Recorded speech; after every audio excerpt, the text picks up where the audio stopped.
I want to talk today about something Jesus said that is both simple and profound. So in Matthew 7:13 through 14, Jesus tells us, "Enter by the narrow gate, for the gate is wide and the way is easy that leads to destruction, and those who enter by it are many. But the gate is narrow and the way is hard that leads to life, and those who find it are few." So at first glance, this might seem a little discouraging, right? I mean, who doesn't want the easy road? Come on. But Jesus is giving us an important truth here. The path to true life, to fulfillment, and ultimately to God isn't always the one that seems the most attractive or popular. So think about it this way. The wide gate represents a life where we follow the crowd, doing what everybody else does, and chasing after the things that are easy to get, or relatively easy to get. Money, power, pleasure. It's the path of least resistance.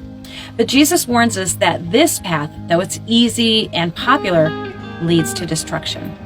It's like eating junk food every day. It might be satisfying in the moment, it tastes great, you're enjoying it, but in the long run, it's harmful.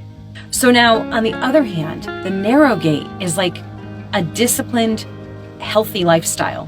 It's a path that requires commitment and effort and sometimes going against the grain of what society tells us. And in fact, it's definitely going against the grain of what society tells us right now, right? The gate is narrow because it calls us to live differently, to love when it's hard, to forgive when we'd rather hold a grudge, and to be honest when lying would be easier. But here's the beautiful part.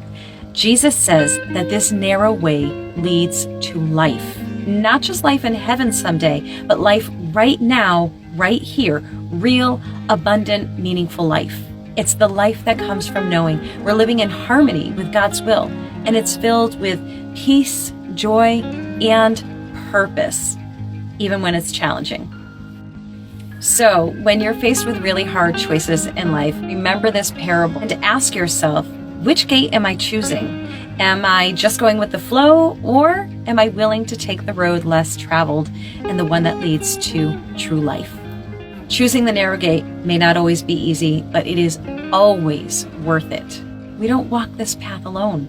Jesus is with us every step of the way, guiding us, strengthening us, and leading us to life.